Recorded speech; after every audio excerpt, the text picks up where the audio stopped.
I checked my watch. 23:47 hours. 13 minutes until my shift started, but sleep wasn't happening anyway. The temperature had dropped at least 20 degrees since sunset, which made zero sense for September in Afghanistan. I'd been deployed here twice before, and the nights stayed warm until October. Can't sleep either, Ellie whispered from her cot 3 feet away.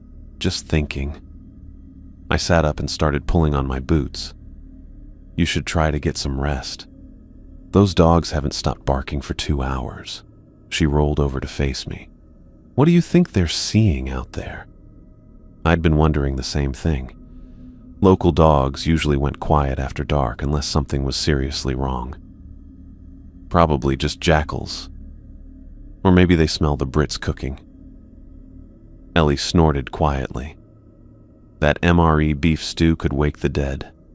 I grabbed my M4 and checked the chamber out of habit. Loaded, safety on, just like it had been 10 minutes ago. Get some sleep, Calderon. That's an order. Yes, Sergeant. I stepped outside into air so cold I could see my breath. The village square looked like something from a history book. Mud brick buildings arranged around a central well, narrow alleys branching off in all directions. We'd cleared every structure twice, finding exactly what the elders said we'd find. Nothing. 3 AK-47s and some IED components hidden under loose floorboards in the mosque. Amateur hour stuff, like someone wanted us to find it. Evening, Sergeant. Private Nash materialized from the shadows near the northern checkpoint. Kid was supposed to be sleeping, but his eyes were wide open and alert. Can't sleep? No, ma'am. Something feels off about this place. I knew what he meant. We'd been in dozens of villages, and they all had a rhythm. Kids playing, women cooking, men arguing about politics or goats. This place felt like a movie set after the cameras stopped rolling. Where's Jordan? Making rounds with Boyd. They're checking the eastern perimeter. I walked toward the British sector, my boots crunching on gravel that seemed louder than it should. The moon was almost full, casting everything in silver light that made the mountains look like paper cutouts against the sky. Jessica, Mike Jordan's voice carried across the square. He emerged from between 2 buildings with Lucy Boyd trailing behind, her rifle slung across her back. Anything? Negative. Boyd thought she saw movement on the ridge earlier, but thermal shows nothing. He pulled out a cigarette and lit it, the flame briefly illuminating his face. Village elders are nervous as cats, though. About what? Won't say. Keep talking about how the bad men left days ago, but they won't look us in the eye when they say it. Lucy Boyd adjusted her scope and scanned the ridgeline again. I've been watching that eastern approach for 3 hours. Nothing moving, but the hair on my neck won't lie down. I pulled out my notebook and flipped to the intelligence summary I'd copied from the briefing materials. Command says insurgent cells have been abandoning positions all over this region, leaving weapons, supplies, everything. Running from us? Jordan asked. Maybe. I traced my finger over the grid coordinates I'd marked earlier. Look at this pattern.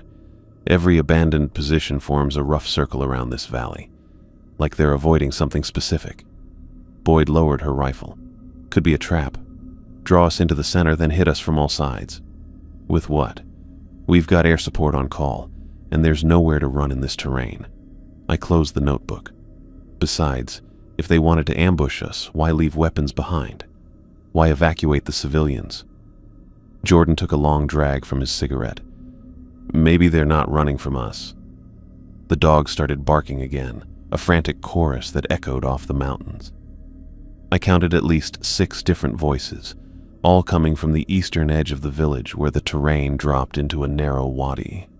Gibson's got radio watch? I asked. Yeah, she's in the command post with the long-range antenna. I checked my watch again. 23:59 hours. I'm taking over the midnight shift. You two get some sleep. I can stay up, Jordan offered. Negative. We need you fresh for tomorrow's sweep of the upper valley. He dropped his cigarette and ground it under his boot. Right then. Try not to let the locals' nerves get to you. Villagers always act strange when we show up. But this felt different. In my 2 previous deployments, I'd learned to read the subtle signs that meant trouble, the way people avoided eye contact, how conversations stopped when we walked by, the nervous energy that meant someone was hiding something important. This wasn't that. This was fear. After Jordan and Boyd disappeared into their sleeping area, I walked the perimeter alone. The village had maybe 30 buildings total, arranged in a rough oval around the central square. We'd positioned machine gun nests at the 4 cardinal points, with overlapping fields of fire covering all approaches. Standard defensive setup by the book. So why did I feel like we were missing something obvious? I stopped at the eastern checkpoint where Nash was supposed to be on duty, but found it empty. His gear was still there. Radio, night vision, even his rifle leaning against the sandbags. I keyed my radio. Nash, report your position. Static. Nash, this is Graves. Respond. More static, then his voice, faint and distorted. Sergeant, I'm at the checkpoint. I looked around the empty position. Negative, Nash. Your post is empty. That's impossible. I'm right here. I can see you. A chill ran down my spine that had nothing to do with the temperature. I spun in a slow circle, scanning every shadow, every doorway. Nothing. Nash, I need you to walk toward the sound of my voice. I am walking toward you. I'm maybe 10 feet away. I drew my sidearm and flicked on my tactical light, sweeping it across the checkpoint area. Empty sandbags, abandoned equipment, and my own shadow dancing on the mud brick wall behind me. Nash, fire a shot into the air. Sergeant, do it now. I waited, listening. No gunshot. No sound except those damn dogs barking and the wind whistling through the mountains. Nash, did you fire? Yes, ma'am. Didn't you hear it? I grabbed his radio from the checkpoint and switched to the command frequency. Gibson, this is Graves. I need a head count on all personnel, right now. Roger, Sergeant, stand by. While I waited, I examined Nash's abandoned gear more carefully. His rifle was clean, properly maintained, safety on. His night vision goggles sat exactly where he would have placed them for easy access. Everything looked normal except for one detail that made my stomach clench. The equipment was covered in a thin layer of dust, like it had been sitting there for hours. Graves, this is Gibson. I show all personnel accounted for and in position. Including Nash? Affirmative. He's at the eastern checkpoint. I keyed Nash's radio. Nash, can you hear Gibson's transmission? Negative, Sergeant. My radio's been dead for the last hour. But I was holding his radio, and it was working perfectly. I looked up at the ridgeline where Boyd had spotted movement earlier. The mountains rose like black teeth against the star-filled sky, and for just a moment I thought I saw something moving up there. Not the quick, darting motion of an animal, but something large and deliberate. The dog stopped barking all at once, leaving a silence so complete I could hear my own heartbeat. I grabbed Nash's rifle and gear, then double-timed it back to the command post where Gibson sat hunched over the radio equipment, headphones clamped over her ears. Gibson. She looked up, startled. Sergeant? I thought you were on perimeter patrol. Where's Nash? Eastern checkpoint, like I said. Show me. She consulted her personnel roster, a hand-drawn chart showing each position and the soldier assigned to it. Nash's name was clearly marked at the eastern checkpoint, written in her neat handwriting.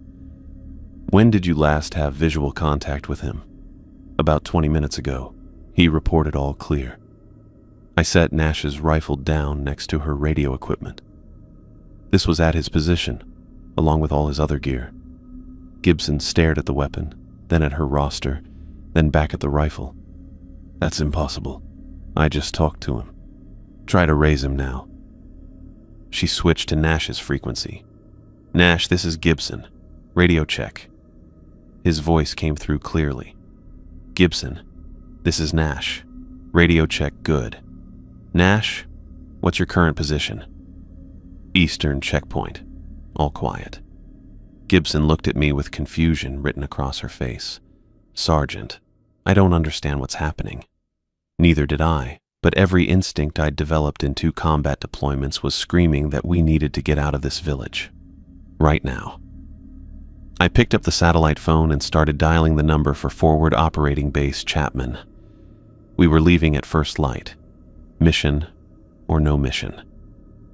The dogs started barking again, but this time they sounded different. Not angry or territorial, but terrified. I checked my watch. 0200 hours exactly. The night vision goggles turned everything green and grainy, but movement on the ridgeline cut through the static like a knife. Contact, 800 meters due east. I keyed my radio while keeping the figure centered in my scope. Jordan, you seeing this? Affirming visual contact. His voice came back steady, professional. Running thermal now. I adjusted the focus on my night vision. The figure stood perfectly still on the rocky outcrop, humanoid but wrong somehow. Too tall, too thin, like someone had stretched a person on a rack. Thermal shows negative heat signature, Jordan reported. Could be equipment malfunction. Boyd, you got eyes on target? Roger. Range shows 800 meters, no movement detected. Lucy's voice carried that sniper calm I'd learned to trust. Looks like local national in traditional dress. I squinted through my scope. The robes were dark, maybe brown or black, but they seemed to drink up the available light instead of reflecting it back. Even through night vision, the fabric looked like a hole cut in the world. Unknown individual, this is coalition forces. I called out in Pashto, then repeated it in Dari. Identify yourself and state your business. Nothing. The figure might as well have been carved from stone. Calderon, hit him with the spotlight. The beam lanced across the valley, a white column that should have lit up everything within 50 meters of the target. But when it hit the figure, the light just disappeared into those robes like water into sand. What the hell? Ellie's voice cracked slightly. I blinked hard and checked my rangefinder again. 700 meters. That was impossible. I'd been watching continuously and the thing hadn't moved. Boyd, confirm range to target. 700 meters. But Sergeant, I've been tracking for 12 minutes straight. My scope shows 0 movement. My mouth went dry. Jordan, you still have visual? Affirmative. Same position, but... He paused. Range is showing closer than before. I grabbed my radio and switched to the squad frequency. Nash, Gibson, I need you to investigate that position. Tactical approach, maintain radio contact. Roger, Sergeant. Colin's voice held that eager note that made me worry about him sometimes. I watched through my scope as Nash and Gibson moved out from the compound, their forms ghostly green blobs in my night vision. They advanced by the book, one covering while the other moved, proper spacing, weapons ready. 200 meters from target position, Nash reported. 100 meters, Gibson added. No visual on the individual. 50 meters, nothing here, Sergeant. I kept my scope trained on the ridgeline where the figure had been standing. Empty rock, exactly like it should be. Any sign of disturbance? Footprints? Equipment? Anything? Negative. Grounds undisturbed. No indication anyone was ever here. I was about to order them back when the figure reappeared in my scope, standing in exactly the same spot as before. Same impossible proportions, same light-eating robes. Nash, Gibson, report your position. We're at the target coordinates, Sergeant. Nothing here. Look up at the ridgeline. Tell me what you see. Static for a moment, then Nash's voice came back high and tight. Holy shit. Sergeant, there's someone standing right where we just checked. That's impossible. Gibson, confirm.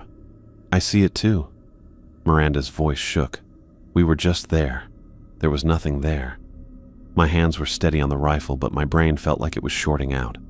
I'd been in firefights, IED attacks, situations where everything went sideways in seconds. But this was different. This broke rules I didn't even know existed. Both of you return to base immediately. Do not approach the target. Roger. I kept the figure in my scope while Nash and Gibson made their way back. It never moved, never shifted position, but somehow it felt like it was watching me watch it. The sensation crawled up my spine like ice water. "Jordan, you still tracking?" "Affirmative. Range now shows 600 meters. 600. It was getting closer without moving. I opened my logbook and started writing, forcing my hand to stay steady. 200 HRs. Unknown individual observed on ridgeline grid 41R QQ 1123456780. No response to verbal challenges. Multiple optical systems confirm visual contact. Subject appears to be moving closer without observable movement. "Sergeant?" Ellie's voice over the radio. "Should I try the spotlight again?" "Negative. Maintain observation only." I looked up from my logbook. The figure was gone. "All stations, report visual contact with target." "Negative visual," Jordan replied. "Nothing on thermal," Boyd added. "Target has disappeared," I wrote in the log. 247 HRs. Subject vanished from observation. No movement detected prior to disappearance. I closed the logbook and tried to think of a rational explanation. Equipment malfunction, like Jordan suggested. Mass hallucination brought on by stress and sleep deprivation. Insurgent psychological warfare using some kind of projection technology. None of those explanations felt right. "Jordan, meet me at the command post in 5 minutes. We need to discuss what just happened." "Roger." I took one last look at the empty ridgeline through my scope. Just rocks and shadows, exactly like it should be. But I couldn't shake the feeling that something had been watching us, studying us, learning about us, and that it would be back. I checked my watch, 0630 hours. The sun was up, but the temperature hadn't climbed like it should have. The air still carried that unnatural chill from last night, and nobody had gotten any real sleep. "Listen up," I called out, gathering both squads in the village square.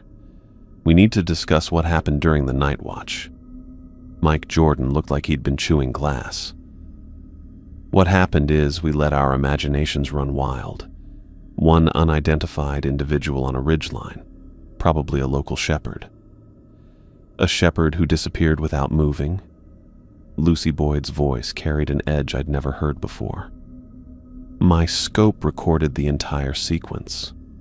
She pulled out her rifle's targeting computer and showed me the playback screen. The green-tinted footage clearly showed the figure on the ridgeline, but when she tried to zoom in for detail, the image broke apart into digital static. "Equipment malfunction," Jordan said, but he didn't sound convinced. "Sir, I had the same dream 3 times last night." Colin Nash looked exhausted, dark circles under his eyes. Blue lights watching me from the mountains. Felt like they were inside my head. "I dreamed about eyes too," Ellie added quietly. "Couldn't shake the feeling something was studying me."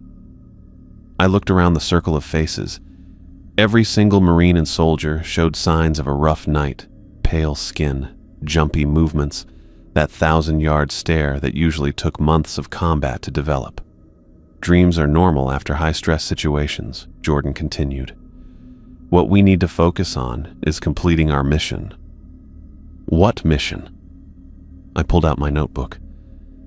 "We were sent to clear insurgents from a village that's already empty. The weapons we found were planted for us to discover. The whole thing feels like theater." Jordan's jaw tightened. "Are you suggesting we abandon our objective based on bad dreams and equipment glitches?" Before I could answer, I noticed something that made my stomach drop. The village should have been coming alive with morning prayers, cooking fires, children playing.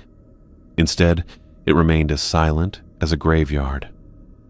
When's the last time anyone saw a villager? The question hung in the air. Nobody answered because nobody could remember. "Right. We're doing a full patrol of the bazaar area. I want to know where everyone went and why they left so fast." I led the combined patrol through narrow streets that should have been bustling with morning activity. Instead, we found evidence of hasty evacuation everywhere. Meals sat half-eaten on tables, tea glasses still warm to the touch. Shop stalls stood open with merchandise scattered on the ground. "Sergeant." Ellie's voice came from inside a small bakery. You need to see this." I found her staring at a wall oven where bread had been left to burn. The loaves were charcoal now, but the oven was still warm. Someone had been baking when they decided to run. "How long does it take bread to burn like that?" I asked. "Maybe 6 hours. They left in the middle of the night." The same time, our mystery figure appeared on the ridgeline. We continued through the bazaar, finding more signs of sudden departure. A barber's chair sat with a towel still draped over it, shaving cream dried on the headrest. A mechanic's shop had tools scattered around a half-repaired motorcycle, oil still dripping from the engine.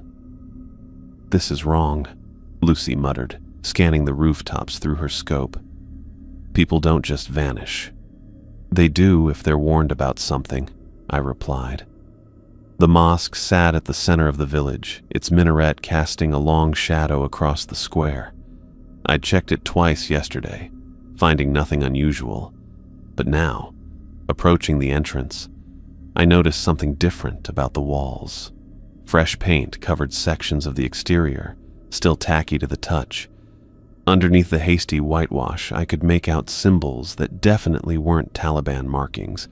They looked older, more complex, like writing from a civilization that predated Islam.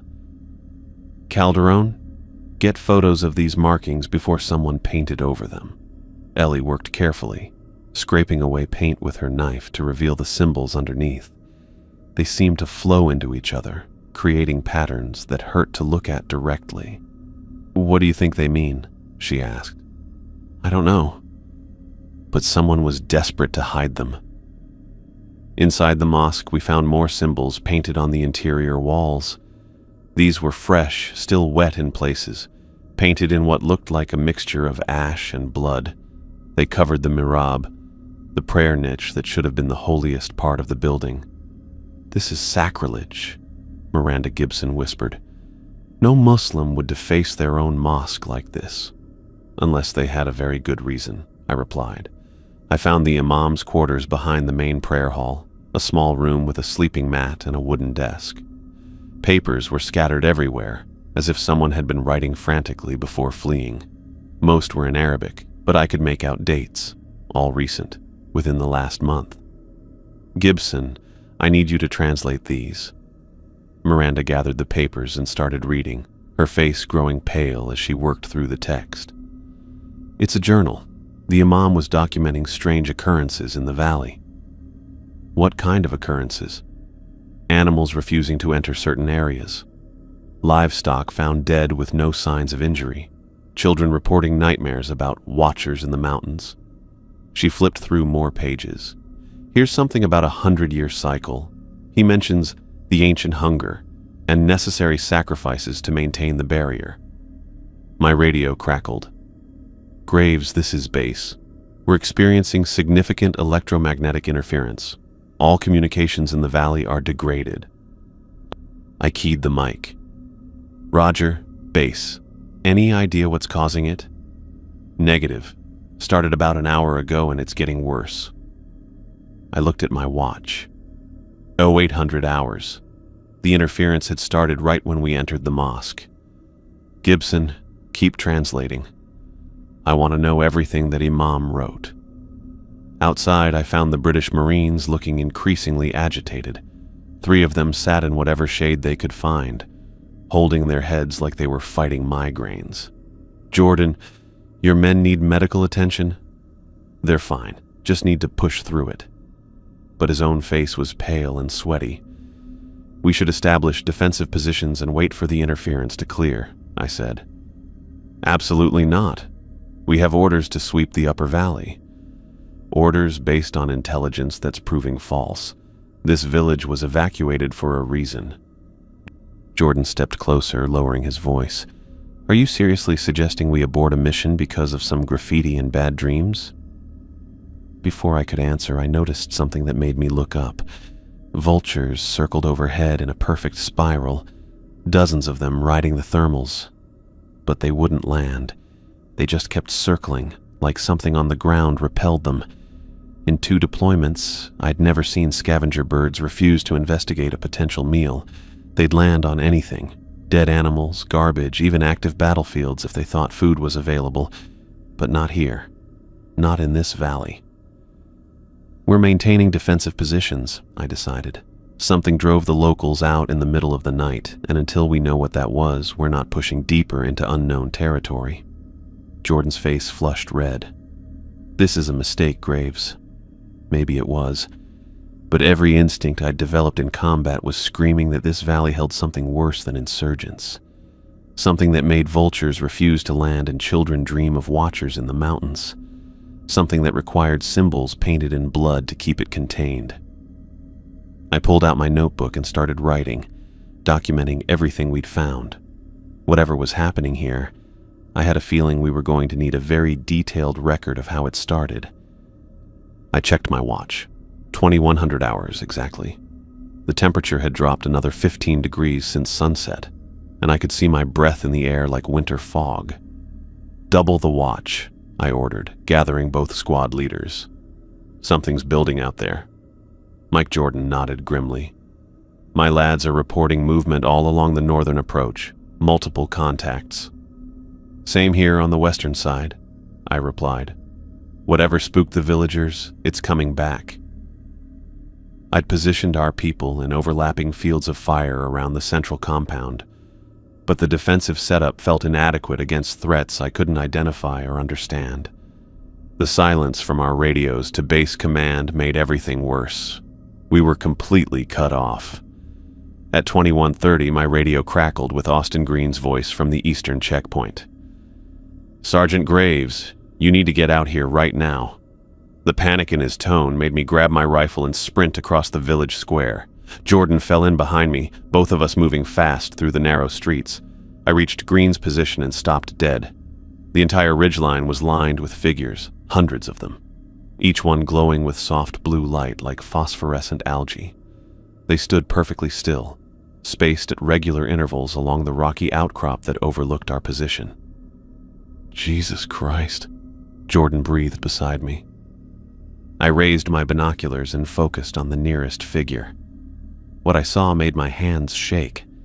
The thing looked human from a distance, but the proportions were wrong. Too tall, arms hanging past its knees, head tilted at an angle that would break a normal person's neck. Its surface rippled like liquid mercury while maintaining a solid form. How long have they been there? I asked Green. They just appeared. One second the ridge was empty, next second they were all standing there. I swept my binoculars along the line. Some figures looked human, others shifted between shapes I couldn't process. One moment I'd see what looked like a person in robes. The next it would be something that resembled a twisted tree, then a geometric pattern that hurt to look at directly. Jordan, get illumination up there. Right, he keyed his radio. Fire mission, illumination rounds, grid reference 41 Romeo, Quebec, Quebec. The flare burst overhead with brilliant magnesium light, casting everything in harsh white relief. The figures became more visible, and I wished they hadn't. Their surfaces definitely moved like liquid, flowing and reshaping while keeping the same basic outline. The light seemed to pass through them in places, creating shadows that fell in impossible directions. Boyd, what's your thermal reading? Lucy's voice came back tight with confusion. Temperatures dropping fast around those positions, showing -20 Celsius and falling. That was impossible. The ambient air temperature was still above freezing. I focused on one figure that looked like a massive dog, but wrong in every detail. Its legs bent in too many places, joints appearing where no joints should be. The head was too large, jaw hanging open to reveal what looked like rows of crystalline teeth. As I watched, it began pacing along the ridge with movements that flowed like water. Calderon, you tracking that movement? Roger, Sergeant. Ellie's M240 swiveled to follow the dog thing. Should I engage? Every instinct told me conventional weapons wouldn't help against whatever these things were. Negative. Hold fire unless I give the order. The figures began moving down the slope toward the village. Not walking, flowing like they were sliding down an invisible ramp. They maintained perfect synchronization, hundreds of forms descending in unison. "All units, fall back to Central Compound immediately," I ordered into my radio. The response came back fragmented, voices overlapping with static and interference. Through the chaos, I heard British Marines reporting equipment failures. "GPS is showing coordinates in bloody Antarctica," one voice reported. "Compass is spinning like a bloody top," came another. Miranda Gibson appeared at my elbow, holding the satellite phone. "Sergeant, I can't raise anyone. Even the sat phone is just static." I took the handset and tried our emergency frequency. Nothing but white noise filled with sounds that might have been voices speaking in languages I didn't recognize. The blue glow from the approaching figures grew brighter, casting everything in an otherworldly light that made normal shadows twist and move independently. I watched my own shadow on the ground writhe like it was trying to escape from my feet. "How many contacts?" Jordan asked, his voice steady despite the circumstances. I did a quick count, sweeping my binoculars across the approaching line. At least 300, coming from all directions. The figures were close enough now that I could see details I didn't want to see. Some had faces that shifted between human and animal features. Others appeared to be made of geometric shapes that folded in on themselves in ways that violated basic physics. One looked exactly like a British Challenger tank, complete with treads and turret, except it moved with organic fluidity and its armor plating rippled like skin. "This is impossible," Jordan muttered. "Yeah, well, impossible is what we're dealing with." I grabbed my radio. "All stations, prepare for contact. Unknown hostiles approaching from multiple vectors." The blue light continued to intensify, turning the village into something from a fever dream. Our equipment readings made no sense. Our communications were dead, and we faced an enemy that shouldn't exist. But they were real enough, and they were coming for us. I checked my rifle one more time and prepared to find out what happened when the impossible became unavoidable. I keyed my radio. "All units, establish defensive positions in the village square, overlapping fields of fire." The glowing figures had closed to 200 meters, moving with that same impossible fluid motion down the slopes. In the harsh white light of our illumination flares, they looked even more wrong. Shapes that my brain kept trying to process as human but failed every time. "Weapons free." Jordan's voice cut through the night. The square erupted in gunfire. Muzzle flashes strobed like lightning as both squads opened up with everything we had. I watched my tracer rounds streak toward the nearest figure, a tall thing that might have been wearing robes. The bullets passed straight through it like it was made of smoke. "What the hell?" Green's voice crackled over the radio from his position near the well. I emptied my magazine into the dog creature I'd been tracking. 30 rounds, center mass, perfect grouping. The thing didn't even slow down. The bullets just vanished into its body like they'd never existed. "Boyd, you getting any hits?" "Negative effect." Lucy's voice was tight with disbelief. "Full magazine, no impact." The dog thing suddenly accelerated, covering 50 meters in maybe 3 seconds. It moved like liquid mercury poured down a slope, flowing around obstacles without breaking stride. "Green, fall back to secondary position." But it was too late. The creature reached Austin's fighting hole and leaped down with him, its jaw unhinged like a snake's, opening far beyond what any earthly anatomy could allow. Inside that mouth, rows of crystalline teeth caught the flare light and threw it back in rainbow patterns. Austin's scream cut through the gunfire, high and desperate.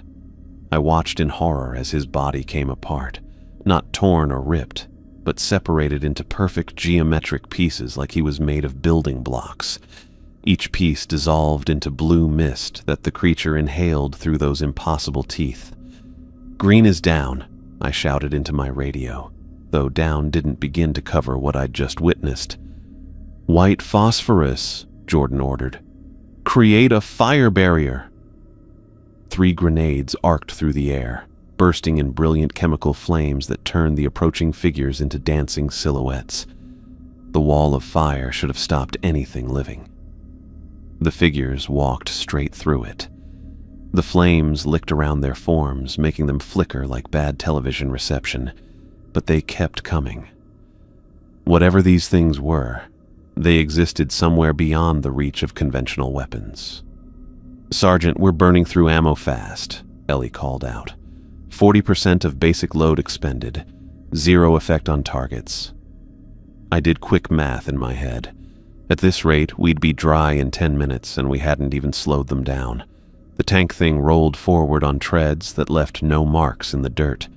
Its turret swiveled toward our position with mechanical precision, but the whole vehicle moved with organic fluidity that made my eyes water trying to track it. "Gibson, get me a sitrep on communications." No answer.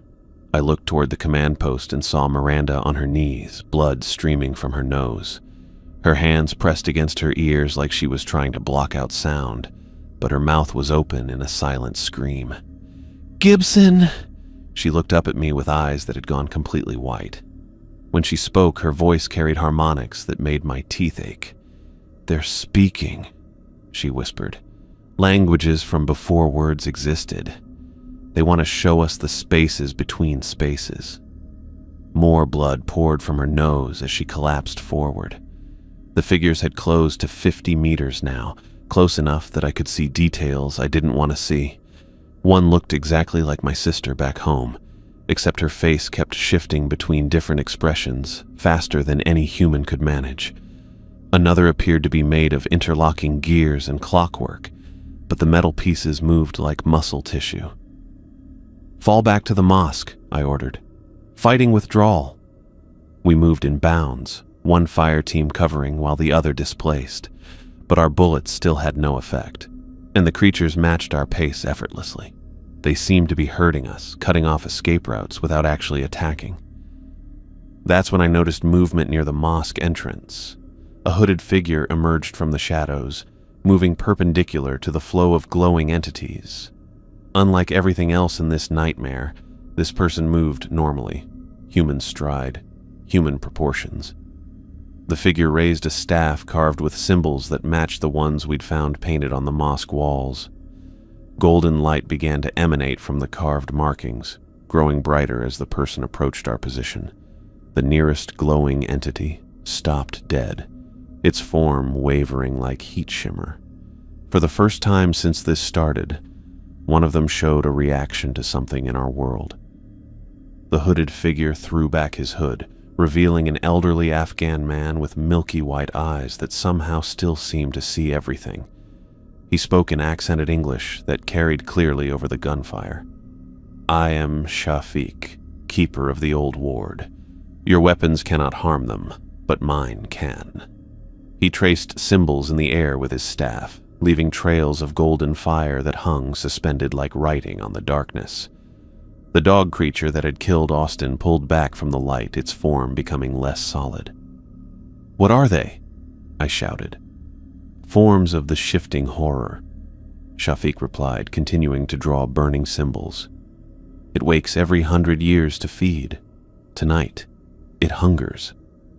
The golden light spread outward from his staff, creating a barrier that the glowing figures couldn't cross. For the first time in this entire nightmare, we had something that actually worked against them. But Shafiq's face was already pale with exhaustion, and I could see the effort was costing him everything he had. We weren't out of this yet, not by a long shot. The hooded figure moved through the chaos like he was walking through a park on Sunday afternoon. The glowing entities parted around him, not attacking, not even acknowledging his presence. They just avoided him, like water flowing around a stone. I watched him approach our defensive line, my rifle still trained on targets that bullets couldn't touch. The figure moved with purpose, completely ignoring the supernatural nightmare surrounding us. He reached our position and threw back his hood, revealing an elderly Afghan man with skin like weathered leather and eyes gone milky white with cataracts. Despite the blindness, those eyes seemed to track everything around us with perfect awareness.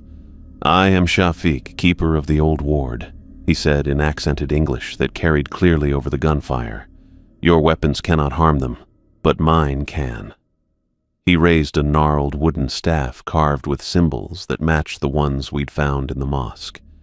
Golden light began emanating from the markings, growing brighter as he lifted it higher.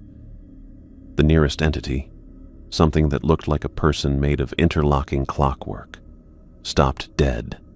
Its form wavered like heat shimmer, gears grinding to a halt. Shafiq traced symbols in the air with his staff, leaving trails of golden fire that hung suspended in the darkness. The dog creature that had killed Austin pulled back from the light, its mercury-like surface rippling with what might have been fear. "What the hell are these things?" I shouted. "Forms of the shifting horror," Shafiq replied, continuing to draw burning symbols. "An entity older than your civilization. It rises every century to feed on human consciousness." He reached into his robes and produced a leather pouch, opening it to reveal what looked like crystallized salt mixed with ground bone and herbs. The mixture glowed faintly in the supernatural light. "Help me create a circle around your people," he ordered, handing me a portion of the mixture. "Quickly, before the binding weakens." I grabbed Ellie and Colin, pulling them back toward the mosque entrance. "Fall back to this position. Form a tight perimeter." Jordan appeared at my shoulder, his face pale but determined. "What's the plan, Graves?" "We do what the man says." I started pouring the mixture in a rough circle around our position, following Shafiq's rapid instructions. The old man began chanting in a language that made my teeth ache and my vision blur around the edges. The words seemed to come from somewhere deeper than his throat, resonating in frequencies that human vocal cords shouldn't produce. The dog creature suddenly lunged at us, moving faster than anything that size should move. It struck something invisible 3 feet from our circle and exploded backward like it had hit a brick wall. Its form broke apart like smoke, reforming several meters away. "Bloody hell," Jordan breathed. "It actually works." Shafiq pulled out an old bronze dagger, its blade carved with the same symbols as his staff. Without hesitation, he drew it across his palm, letting blood drip onto the symbols he'd traced in the air. The blood caught fire with that same golden light, spreading outward in waves that made the entities recoil. Several of the smaller forms collapsed into puddles of bright liquid that disappeared the moment they hit the ground. "The binding is temporary," Shafiq gasped, his face going pale from the effort. "We must leave before dawn, or they will adapt to my protections." The golden light continued to spread, creating a barrier that pushed the entities back step by step. For the first time since this nightmare started, we had breathing room. But I could see the cost. Shafiq swayed on his feet, the staff trembling in his grip. Whatever he was doing was burning through his strength fast. I caught his arm as he stumbled. His skin felt unnaturally cold, like touching ice. "How long can you hold this?" I asked. "Long enough," he whispered. "But we cannot stay. The horror learns quickly. It will find ways around the old protections." The entities had pulled back to maybe 100 meters, their forms becoming less solid, more like projections than physical beings. But they weren't retreating. They were regrouping, studying the barrier, looking for weaknesses. I keyed my radio. "All units, prepare for immediate extraction. We're leaving this valley right now." Jordan stepped closer, his voice low. "Graves, we need to understand what we're dealing with here. Command needs to know we completed our mission and extracted under enemy fire." I cut him off. "That's the only story that makes sense. Because who would believe the truth? That we'd encountered something that existed halfway between dimensions, something that fed on human thoughts and turned our own weapons useless? That an elderly Afghan mystic had saved us with magic that belonged in fairy tales?" Shafiq's barrier flickered, the golden light dimming for just a moment.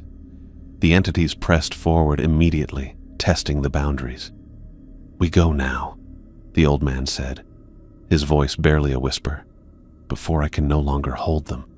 I looked around at my surviving people, Ellie clutching her rifle like a lifeline, Colin's face white with shock, Lucy methodically checking her gear despite everything falling apart around us. Miranda still knelt by the command post, blood dried on her face, staring at nothing.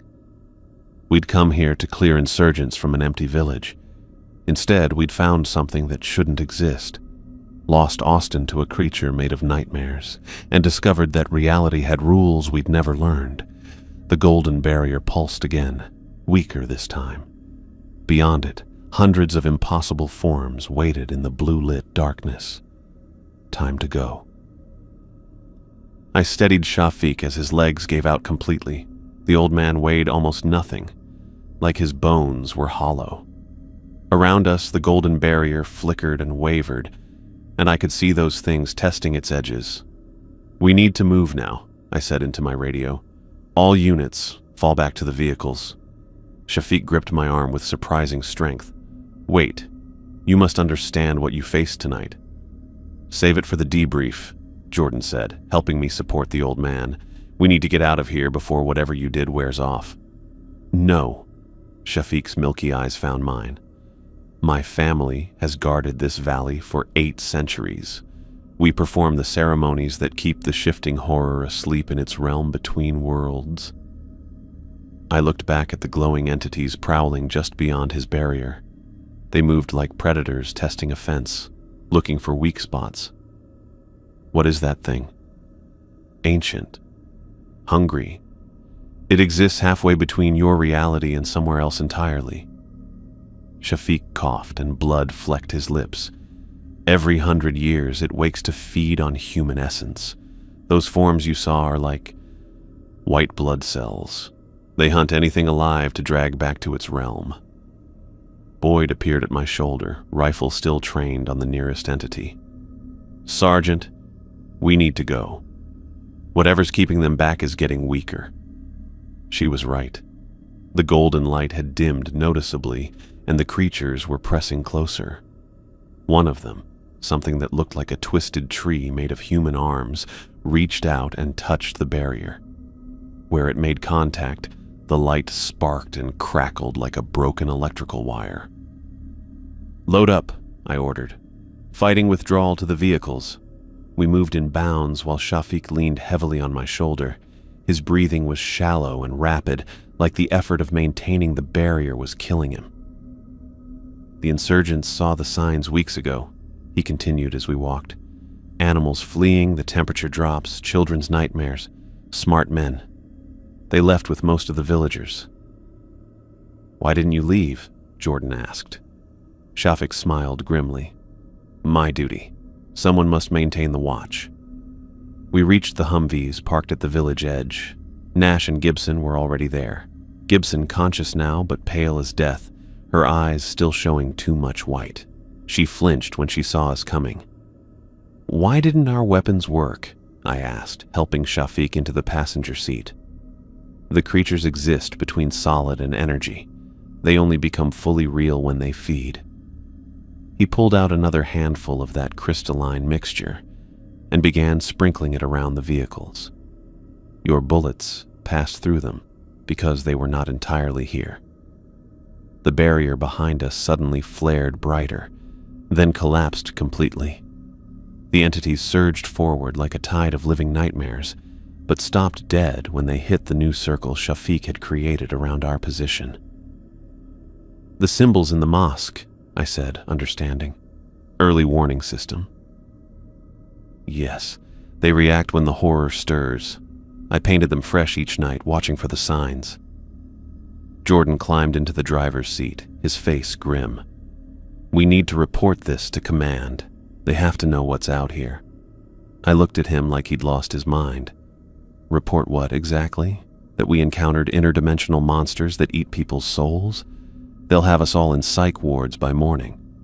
Then what do we tell them about Green?" The question hit me like a punch to the gut. Austin was gone, not just dead, but erased in a way that made my brain hurt to think about. How do you explain that to his family? "IED," I said finally. "Insurgent ambush. We stick to something they can understand." Shafiq reached into his robes and pulled out a small object wrapped in cloth. He pressed it into my hand. a piece of carved bone on a leather cord, covered in the same symbols I'd seen on his staff. "This will protect you from the lingering effects," he said. "The horror's influence can follow you home if you're not careful." I stared at the charm. It felt warm against my palm, and looking at it made my eyes water slightly. "How long before it goes back to sleep?" 7 days. It will test the boundaries, send scouts into the world. Anyone who enters the valley during that time will be consumed. The engines started, and I could hear the relief in everyone's voices as we prepared to leave this nightmare behind. But Shafiq wasn't done. "One more thing," he said, climbing out of the vehicle. "I must complete the binding." "What are you doing?" He walked to the edge of our protective circle and knelt in the dirt. From his pouch, he pulled out several objects wrapped in blessed cloth. More bone charms, crystalline formations, what looked like preserved herbs. He began burying them at specific points around the village perimeter. "Permanent markers," he explained. "They will warn others to stay away and strengthen the barriers when the horror sleeps again." The process took 20 minutes that felt like hours. The entities watched from just beyond the light, their forms shifting and changing like living smoke. Some of them had started to look more human, which somehow made them worse. When Shafiq finished, he performed one final ritual. He drew symbols in the air with his staff, spoke words in that language that hurt to hear, and let his blood fall onto each buried marker. The golden light flared one last time, then settled into a steady glow that seemed to sink into the earth itself. "It is done," he said, climbing back into the vehicle. "The valley is sealed." Jordan put the Humvee in gear, and we started moving. I looked back through the rear window and saw the entire valley beginning to glow with that same blue phosphorescence. Things moved inside the light, massive shapes that defied description, geometries that folded in on themselves, shadows that fell upward instead of down. "Jesus Christ," Nash whispered from the back seat. "He cannot help you here," Shafiq said quietly. "This is older than your Christ, older than my Allah. Some hungers have existed since the first humans learned to fear the dark." We drove in silence for the next hour, putting distance between ourselves and whatever was happening in that valley. Behind us, the blue light grew brighter and more intense, like someone was slowly turning up the brightness on a television screen. I fingered the charm Shafiq had given me, feeling its strange warmth through the cloth wrapping. Part of me wanted to throw it out the window and pretend none of this had happened. But a larger part, the part that had kept me alive through 2 deployments, knew I was going to need all the protection I could get. Because even though we were driving away, I had the distinct feeling that something from that valley was coming with us. I stared at the blank incident report form on my laptop screen, cursor blinking in the mission summary field. How do you explain the unexplainable? How do you write interdimensional horror ate my soldier in military bureaucracy? The answer was simple. You don't. Mike Jordan sat across from me in the cramped briefing room at FOB Chapman, his usually perfect uniform wrinkled and stained. Lucy Boyd leaned against the wall, arms crossed, that 1,000-yard stare I'd seen too many times before. We'd been here for 6 hours and nobody had said much beyond the basics. IED, I said finally. Insurgent ambush using improvised chemical weapons. Hallucinogenic gas explains the confusion. Jordan nodded slowly. Equipment malfunctions from the electromagnetic interference. That's why our comms went down. And Green? Boyd's voice was flat. I typed the words that would become Austin's official cause of death. Killed by improvised explosive device during enemy contact. Body unrecoverable due to secondary explosions. The lie tasted like ash in my mouth, but it was better than the truth. Austin's family would get closure, benefits, a flag. They'd never know their son had been dissolved into geometric pieces by something that shouldn't exist. "The British Marines are on board?" I asked. Jordan's jaw tightened. Nash and Gibson are struggling, but they understand the alternative.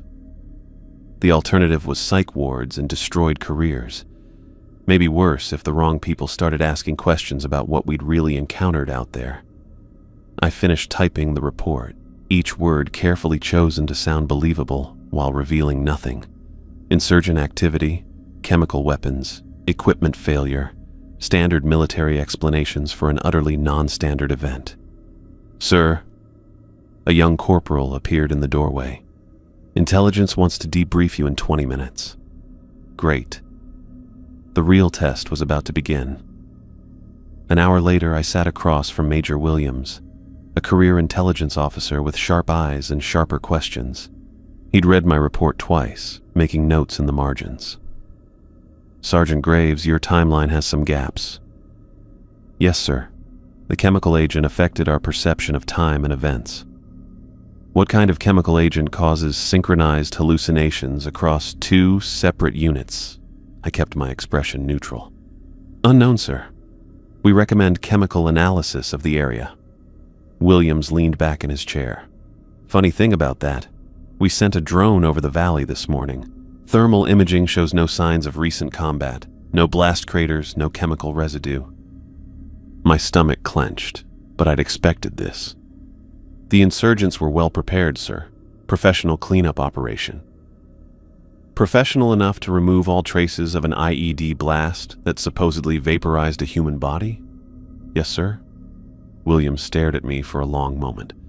I could see him weighing the holes in my story against the alternative, accepting that something impossible had happened in that valley. "Your squad performed admirably under difficult circumstances," he said finally. "The area will be marked as chemically contaminated pending further investigation." Translation: they were going to bury this as deep as possible. That evening, I found Ellie in the communications tent, staring at her camera's LCD screen. She looked up when I approached, her usual smile nowhere to be found. "Sergeant, you need to see this." She scrolled through the photos she'd taken in the village. The images of the mosque symbols were clear, but everything else was wrong. Where the glowing entities should have been, there was nothing but digital static. Corrupted pixels formed abstract patterns that hurt to look at directly. "Every single shot," she whispered. "It's like the camera couldn't see them." I studied the corrupted images, feeling that familiar chill. Even in death, or whatever passed for death with those things, they were still protecting themselves. "Delete them," I said. "Sergeant, all of them. Equipment malfunction from the electromagnetic interference, remember?" Ellie's finger hovered over the delete button. "What if we need proof someday?" "Proof of what? That we all lost our minds in the same way at the same time?" I put my hand on her shoulder. "Some things are better forgotten." She deleted the files, but I could see the doubt in her eyes. The same doubt that was eating at all of us. I found Miranda in the medical tent, sedated and staring at the ceiling. The medics said she'd suffered a severe psychological break, but her vitals were normal. No physical cause for her condition beyond extreme stress. "How is she?" I asked the medic on duty. "Stable. Keeps talking about voices in languages that don't exist. We're recommending psychiatric evaluation stateside." Another casualty of our encounter with the impossible. Miranda would carry those alien voices for the rest of her life, assuming she ever fully recovered. Later that night, I gathered the surviving squad members in an empty supply tent. We sat in a circle like some twisted support group, nobody wanting to make eye contact. "We all know what happened out there," I said quietly. "We also know what happens if we talk about it." Colin Nash looked like he'd aged 10 years in one night. "My dreams, Sergeant. I keep seeing those things. We all do, but that's between us and whatever help we can find when we get home. As far as the Army is concerned, we encountered insurgents using chemical weapons. Austin died in an IED blast. End of story." "What about the old man?" Boyd asked. "Shafiq? What old man? We never saw any locals in the village." One by one, they nodded their understanding. We were bound together now by shared trauma and necessary lies. The official record would show a successful counterinsurgency operation with minimal casualties. The truth would stay buried with us. I reached under my uniform and felt Shafiq's amulet against my chest. The carved bone was warm to the touch, and looking at it too long made my vision blur. I tried to take it off twice, but something stopped me each time. Maybe instinct. Maybe the growing certainty that what we'd faced in that valley wasn't finished with us. 3 days later, I was packing Austin's personal effects when I found his letters home. Dozens of them, describing his growing doubts about the war, his plans to return to the family farm, his hope for a normal life after the military. I burned them all. His family would remember him as a hero who died serving his country. They'd never know he'd been planning to leave the army, never know he'd questioned the mission that killed him. Some truths were too cruel to preserve. The official investigation concluded exactly what we'd told them to conclude. Chemical weapons, equipment failure, heroic actions under extreme circumstances. The valley got marked as a contamination zone, off limits to military and civilian personnel. But I knew the real reason nobody would go back there. Word travels fast among the locals, and the tribes had their own names for what lived in that valley. Names older than any government or military force. On my last night at Chapman, I stood on the perimeter wall and looked toward the mountains. Somewhere out there, Shafiq was maintaining his ancient watch, preparing for the next cycle. Part of me wanted to find him, to learn more about what we'd faced. The smarter part knew some knowledge was too dangerous to seek.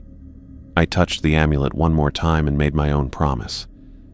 I'd carry this secret for the rest of my life, but I'd also carry the responsibility that came with it. Because now I knew the truth about what was really out there in the dark, and someday, that knowledge might be the only thing standing between humanity and something far worse than any human enemy. 6 months later, I'm sitting in a circle of folding chairs in a community center basement in San Diego, listening to Marcus describe his third tour in Iraq. The fluorescent lights buzz overhead, casting everything in that institutional green tint that reminds me of night vision goggles. The worst part isn't the firefights, Marcus says, his hand shaking slightly as he reaches for his coffee cup.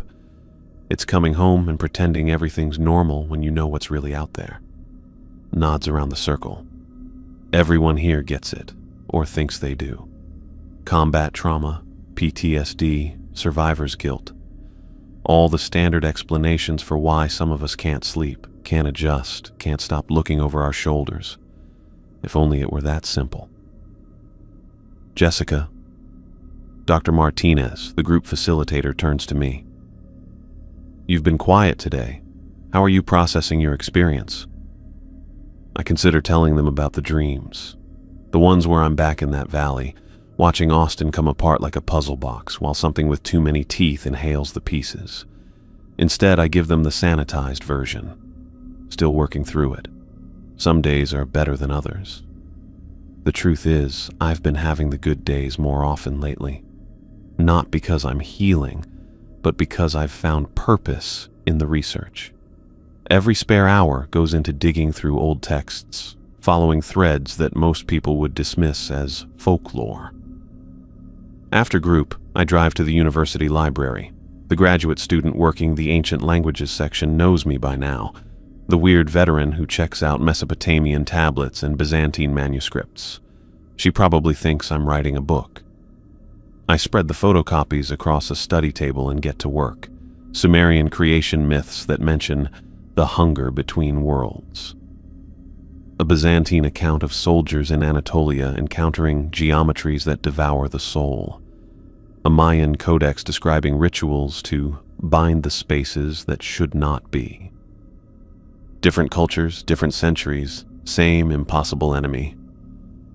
My phone buzzes. Encrypted message from Mike Jordan, still stationed in Germany. Found something in the archives. Roman Legion, 9 AD. Entire century disappeared in the Teutoburg forest. Official cause, Germanic ambush. Unofficial reports mention blue lights and shapes that moved like water. Sound familiar? I type back. How unofficial? Buried so deep I had to call in favors. Someone's been covering this up for 2,000 years. The pattern is always the same. Official explanations that make sense. Unofficial details that match what we experienced. And somewhere, people like Shafiq keeping the real truth alive. Lucy Boyd sends updates from her new posting in North Carolina. She's been tracking electromagnetic anomalies, looking for signs of similar incidents. Her messages are clinical, professional, but I can read between the lines. She's as haunted as the rest of us. Ellie's latest email contains a news article from Afghanistan. The headline reads, "Sacred Valley declared off-limits by Tribal Council." The story explains that local tribes have refused all government offers to develop the area, claiming it's cursed. Even the Taliban won't go near it now. Smart people, they listen to their elders. My phone rings. Miranda's name on the caller ID. She calls maybe once a month, usually late at night when the voices get too loud. We don't talk about that night directly. We've learned that discussing it makes the dreams worse. Instead, we share comfortable silence, two people who understand what it means to carry impossible knowledge. "Hey," I answer. "Hey." Her voice sounds steadier than usual. "You doing okay?" "Yeah, you?" "Better. Started painting again. Abstract stuff. Helps with the... you know." I do know. We all found our own ways to cope with memories that don't fit into normal human experience. Miranda paints. Lucy obsesses over data. Mike buries himself in military history. I research ancient texts and pretend I'm looking for academic understanding instead of preparing for something I hope never comes. "That's good," I say. "Art therapy?" Something like that. The colors help, bright ones, makes the other colors go away. The blue phosphorescence. Even 6 months later, we can't say it directly. After we hang up, I return to my research. Tonight, I'm working through a collection of medieval manuscripts looking for references to cyclical phenomena. Most of it is standard religious material, but occasionally I find something that makes my skin crawl. A monastery chronicle from 1324 describes monks fleeing their abbey after the hungry dark emerged from caves beneath the foundation. The official church record blames plague, but the surviving accounts mention geometric shapes and voices in unknown languages. Sound familiar? I'm deep in a translation of a Coptic text when someone sits down across from me. I look up to find a delivery guy holding a package.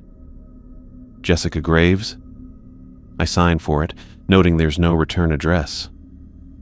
The package is small, wrapped in brown paper, postmarked from Pakistan. My hands shake slightly as I open it. Inside is a leather-bound journal, the pages yellowed with age. A note in careful English handwriting is tucked inside the front cover. "Sergeant Graves, my family's records, translated for your understanding. Knowledge is a burden, but ignorance is death. The cycles grow shorter. Be ready. S." I flip through the pages, my heart racing. Detailed accounts spanning 8 centuries, dates, locations, ritual procedures, everything Shafiq's family learned about containing the shifting horror. The final entry is recent, written in the same careful hand. The American soldiers showed courage in the face of the impossible. Their leader carries the weight of command well. The entity sleeps again, but its dreams grow stronger. Previous cycle, 1924. Current cycle, 2024. Next emergence calculated for 2044, possibly sooner. Humanity must be better prepared. The old ways are dying with the old guardians. New protectors must be found and trained. To Sergeant Graves, you have seen the truth and survived. This makes you valuable beyond measure. Use this knowledge wisely. Trust few, prepare many, but carefully. The enemy remembers those who oppose it. I read the entire journal twice, memorizing every detail. Ritual components, protective symbols. The astronomical conditions that trigger each emergence. Everything we'd need to know when it happens again. Then I take the journal to the parking lot and burn it. Some knowledge is too dangerous to preserve in writing, but too important to forget. I'll carry these details in my memory, along with everything else from that night. The weight of it settles on my shoulders like a familiar pack. Back in my apartment, I open the safety deposit box key from my dresser drawer. I haven't touched Shafiq's amulet since coming home. Wearing it brings the dreams too close to the surface. But I can't bring myself to destroy it either. Some part of me knows I'll need it again someday. I pour a glass of wine and sit on my balcony, looking out at the lights of San Diego. Normal people living normal lives, completely unaware of what lurks in the spaces between spaces. Part of me envies their ignorance, but a larger part knows that ignorance is a luxury I can't afford anymore. Somewhere out there, other guardians like Shafiq are maintaining their ancient watch, and somewhere else, things that shouldn't exist are testing the boundaries of reality, looking for weak spots. The next emergence is 20 years away, maybe less. That gives us time to prepare, to find others who can handle the truth, to build networks of people ready to stand against the impossible. I finish my wine and head inside. Tomorrow I'll submit my paperwork to return to active duty. The Army needs people who understand that the greatest threats to humanity don't carry rifles or plant roadside bombs. They come from places that exist between the cracks of reality, and they're always hungry. But tonight I'll sleep peacefully for the first time in months, because now I have purpose beyond just surviving. I have a mission that might actually matter. And in 20 years, when the blue lights start appearing again, humanity will be ready. Or at least, some of us will be.